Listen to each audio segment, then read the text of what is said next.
جی السلام علیکم۔ آج ہمارا موضوع ہے سچل سرمست۔ سچل سرمست سندھ کے ایک مشہور صوفی اور شاعر ہیں اور ولی ہیں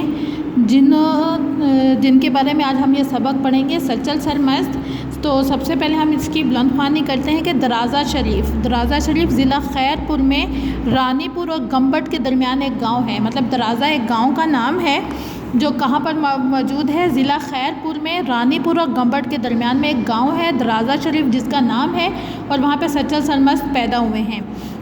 بہت پہلے اس گاؤں میں 3 بزرگ ہستیاں رہتی تھی۔ بہت سالوں پہلے اس گاؤں میں 3 بزرگ ہستیاں رہتی تھیں جو اپنی عبادت اور دینداری کی وجہ سے دور دور تک مشہور تھیں، بہت زیادہ مشہور تھیں۔ ان میں ایک نام صاحب دینو درویش اور باقی 2 بھائی میاں صلاح الدین اور میاں عبدالحق تھے۔ مطلب وہ 3 جو تھے وہ بھائی تھے، ان میں ایک کا نام صاحب دینو درویش اور باقی 2 بھائی میاں صلاح الدین اور میاں عبدالحق تھے۔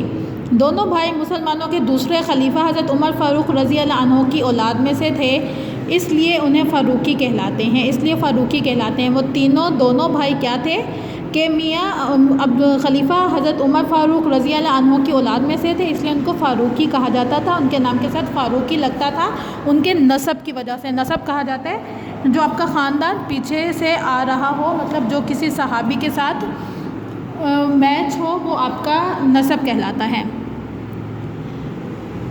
جس طرح بزرگوں میں یہ دونوں بھائی اپنی عبادت اور دینداری کی وجہ سے مشہور تھے، جس طرح یہ بزرگوں میں یہ دونوں بھائی اپنی دینداری کی وجہ سے مشہور تھا، اسی طرح بچوں میں صلاح الدین کا ایک بچہ سچل بھی بہت مشہور تھا۔ اب وہ 2 بھائی تھے صلاح الدین اور میاں عبدالحق، تو جس طرح وہ دونوں بھائی اپنی عبادت اور دینداری کی وجہ سے مشہور تھے، تو وہیں صلاح الدین کا ایک بھائی کا بچہ تھا سچل، بہت مشہور تھا۔ اس بچے کا نام عبدالوہاب تھا۔ دیکھیں اصل نام ان کا عبدالوہاب تھا، لوگ اس کی نیکی اور سچائی کی وجہ سے اسے سچو، سچل اور سچے دینو کہتے تھے کہ وہ بہت زیادہ سچا تھا۔ بچپن ہی سے اس کا اصل نام عبدالوہاب تھا، لیکن لوگوں نے ان کی نیکی اور سچائی کی بنا پر ان کا نک نیم رکھ دیا تھا، سچو، سچل اور سچے دینو کہتے تھے۔ سچل کو یہ شہرت اس لیے حاصل ہوئی تھی کہ وہ اپنے والد اور چچا کی نصیحتوں پر عمل کرتا تھا۔ کہ اس کو یہ شہرت کیسے حاصل ہوئی تھی کہ اس کے چچا اور والد دونوں دیندار شخص تھے، اور وہ اپنے بچے کو باتیں سمجھاتے تھے تو وہ اپنے والد اور چچا کی نصیحتوں پر عمل کرتا تھا۔ فضول باتوں میں وقت ضائع کرنے کی بجائے پڑھنے اور نیک لوگوں کی صحبت میں وقت گزارتا تھا۔ تو وہ فضول لوگوں میں ٹائم ضائع کرنے کی بجائے پڑھنے میں اور نیک لوگوں میں وقت گزارتا تھا۔ اسے نماز کا بے حد شوق تھا۔ جہاں اذان ہوئی وہ مسجد کی طرف چلا۔ چھوٹی سی عمر میں کلام پاک بھی حفظ کر لیا تھا، کہ انہوں نے چھوٹی سی عمر میں کلام پاک، قرآن پاک کو بھی حفظ کر لیا تھا۔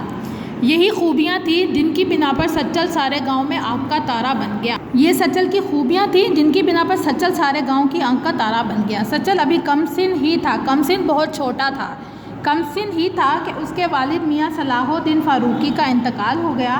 والد کے انتقال کے بعد سچل اپنے چچا عبدالحق فاروقی کے پاس رہنے لگا۔ کہ ابھی سچل بہت چھوٹا تھا تو ان کے والد میاں صلاح الدین کا انتقال ہو گیا، تو وہ اپنے والد کے انتقال کے بعد سچل اپنے چچا میاں عبدالحق فاروقی کے پاس رہنے لگا۔ میاں صاحب بھی اتنے نیک تھے کہ صاحب دینو درویش جیسے بزرگ نے انہیں اپنی جانشین مقرر کر لیا، اور ان کے چچا عبدالحق فاروقی بھی بہت درویش تھے۔ تو صاحب دینو اس وقت ایک مشہور صوفی تھے جنہوں نے سچل سرمست کے چچا میاں عبدالحق کو اپنے پاس اپنا جانشین مقرر کر لیا۔ جانشین کہا جاتا ہے اپنے جگہ پر کسی کو کوئی کام سونپنا اور اس کی توجہ کے لیے، نگرانی کے لیے کسی شخص کو رکھنا۔ تو انہوں نے اپنا جانشین مقرر کر لیا۔ ایک بار سچل اور ان کے چچا میاں عبدالحق فاروقی صاحب دینو درویش کی خدمت میں حاضر ہوئے۔ دیکھا کہ وہاں ایک بزرگ تشریف رکھتے ہیں۔ یہ بزرگ سندھ کے مشہور صوفی، شاعر اور درویش شاہ عبداللطیف بھٹائی تھے۔ ایک دفعہ کیا ہوا کہ سچل اور ان کے چچا صاحب دینو درویش کی خدمت میں حاضر ہوئے، تو وہاں ایک بزرگ سے ملے، اور وہ بزرگ کون تھے؟ سندھ کے مشہور صوفی شاعر، شاعری لکھتے ہیں، شاہ عبداللطیف درویش عبداللطیف بھٹائی تھے۔ سچل کی خوبیوں کو دیکھتے ہوئے انہوں نے صاحب دینو درویش سے فرمایا کہ جو ہانڈی ہم نے پکائی ہے اس کا ڈھکنا یہ بچہ اتارے گا۔ مطلب یہ تھا کہ یہ لوگوں کی شاعری کے ذریعے دین کی جانب راغب کرنے کا جو کام، مطلب صاحب دینو درویش اور شاہ عبداللطیف بھٹائی نے اپنی شاعری کے ذریعے لوگوں کو اسلام کی طرف بلایا ہے، اسلام کا راستہ دکھایا ہے، آپ صلی اللہ علیہ وسلم کی احادیث وغیرہ بتائی ہیں۔ تو اس وقت جب انہوں نے سچل سرمست کو دیکھا شاہ عبداللطیف بھٹائی نے، تو انہوں نے کہا وہ ہانڈی جو ہم نے پکائی ہے، مطلب جو کام ہم نے شروع کیا ہے اس کام کو اب یہ بچہ مکمل کرے گا، کہ جو ہم نے ہانڈی پکائی ہے اس کا ڈھکنا یہ بچہ اتارے گا، کہ جو ہم نے دین کی جانب راغب کرنے کا راستہ اپنی شاعری کے ذریعے شروع کیا ہے اب وہ کام ہمارا یہ بچہ پورا کرے گا، یہ بچہ سچل بڑا ہو کر اس کام کو پورا کرے گا۔ حضرت شاہ عبداللطیف بھٹائی کی سچل کے بارے میں پیشن گوئی کہا جاتا ہے پہلے سے کسی کے حالات کے بارے میں بتا دینا یا کسی کے بارے میں پہلے سے کچھ سمجھا دینا۔ تو حضرت شاہ عبداللطیف بھٹائی کی سچل کے بارے میں پیشن گوئی حرف بہ حرف پوری ہوئی، کہ جس طرح شاہ عبداللطیف بھٹائی نے سچل کو دیکھا تھا اور ان کے بارے میں پیشن گوئی کی تھی، تو وہ اسی طرح حرف بہ حرف پوری ہوئی، اور یہ بچہ بڑا ہو کر اپنے وقت کا بہت بڑا شاعر و مبلغ کہا جاتا ہے اسلام پھیلانے والے کو۔ تو سچل سرمست اپنے وقت کا بہت بڑا شاعر و مبلغ بنا اور سچل سائیں کے نام سے مشہور ہوا، اور یہ سچل سائیں کے نام سے مشہور ہو گیا۔ سچل سرمست بڑے ہو کر تنہائی پسند ہو گئے تھے، اکثر غور و فکر میں مشغول رہتے، تنہائی پسند ہو گئے تھے، اس کا مطلب یہ نہیں ہے کہ وہ ایک الگ کمرے میں ہو گئے تھے، مطلب تنہائی پسند کہ انہوں نے اپنا دھیان زیادہ اللہ تعالیٰ کی عبادات میں گزارنا شروع کر دیا تھا، اور ان چیزوں کو جاننے کی کوشش میں لگے رہتے تھے جو اللہ تعالیٰ نے جن چیزوں کا ہمیں حکم دیا تھا۔ اکثر غور و فکر میں مشغول کا مطلب مصروف رہتے، کہ ہمیشہ اللہ تعالیٰ کی چیزوں کو جاننے میں، ان کے بارے میں جاننے کے لیے مصروف رہتے تھے، نماز پابندی سے پڑھتے اور زیادہ تر وقت اللہ کی عبادت میں گزارتے، اور زیادہ تر وقت وہ اللہ تعالیٰ کی عبادت میں گزارتے تھے۔ بے شمار لوگ آپ سے عقیدت رکھتے تھے، عقیدت کا مطلب ہوتا ہے لگاؤ رکھنا، محبت رکھنا، بے شمار لوگ آپ سے محبت رکھتے تھے۔ میر سہراب خان اور میر رستم خان تالپور جو اس زمانے میں خیرپور کے حاکم تھے، کہ اس وقت جو ضلع خیرپور کے حاکم تھے میر سہراب خان اور میر رستم خان، جو ان کا خیرپور پہ حاکم تھے، قبضہ تھا، حاکم کا مطلب ہوتا ہے حکومت کرنا، جو اس وقت خیرپور کے بڑے تھے وہ بھی آپ کو اپنا بزرگ مانتے تھے۔ درازہ شریف میں سچل سرمست کا مزار بھی میر رستم خان نے ہی بنوایا۔ درازہ شریف میں سچل سرمست کا مزار بھی میر رستم خان نے ہی بنوایا تھا۔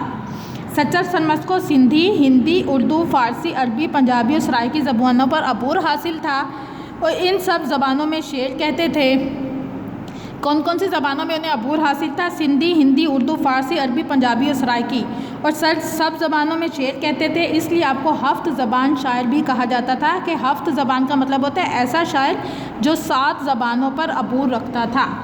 سندھی زبان میں ان کے شعروں کا مجموعہ سچل جو رسالوں کے نام سے 2 جلدوں میں ہے، کہ جو انہوں نے سندھی میں شاعری کی اس کتاب کا نام سچل جو رسالوں کے نام سے 2 جلدوں میں مشہور ہے۔ ان اشعار میں انہوں نے محبت، امن اور بھائی چارے کا درس دیا، اور اس کتاب میں انہوں نے امن، محبت اور بھائی چارے کا درس دیا ہے۔ آپ رحمۃ اللہ علیہ کا انتقال 14 رمضان المبارک 1242 ہجری کو، 14 رمضان مطلب رمضان کی 14 تاریخ 1242 ہجری کو 90 سال کی عمر میں ہوا۔ آپ کا عرس رمضان شریف میں بڑی عقیدت سے منایا جاتا ہے۔ عرس کا مطلب ہوتا ہے ان کا ہر سال ان کی برسی کو منایا جاتا ہے، اس کو عرس کا نام دیا جاتا ہے اردو میں۔ ان کا عرس بڑی عقیدت سے منایا جاتا ہے، دور دور سے لوگ آ کر اس میں شریک ہوتے ہیں۔ سچل سرمست کا کلام ہر خاص و عام میں اپنی خوبیوں کی وجہ سے آج بھی مقبول ہے، کہ سچل سرمست کی لکھی گئی شاعری آج بھی اپنی خوبیوں کی وجہ سے ہر انسان میں موجود ہے۔ جی، اس کے بعد آپ کی کتاب کے صفحہ نمبر 16 پر اس کی خالی جگہ ہے، کہ درست الفاظ سے خالی جگہ پر کیجئے۔ سچل سرمست کا انتقال ماہ رمضان میں ہوا۔ یہاں پہ ہمارے پاس آئے گا سچل سرمست کا انتقال ماہ رمضان میں ہوا۔ یہ ایک بلینک میں نے فل کر دی ہے، باقی آپ اپنی کتاب کی بلند خوانی کرتے ہوئے اس کو خود سے مکمل کریں گے۔ اس کے بعد درست بیان کے سامنے ٹک کا نشان لگائیے۔ سچل سرمست کا انتقال 1990 برس کی عمر میں ہوا۔ یہ غلط ہے، کیونکہ سچل سرمست کا انتقال 90 برس میں ہوا تھا، 1990 برس میں نہیں ہوا تھا۔ باقی آپ نے خود سے کرنے ہیں۔ کتاب کے صفحہ نمبر 17 پر ہے، درست جواب پر ٹک کا نشان لگائیے۔ درازہ شریف کا تعلق کس شہر سے ہے؟ خیرپور سے، میرپور سے، شہدادپور سے، شکارپور سے؟ تو خیرپور سے۔ آپ نے صفحہ نمبر 16 پر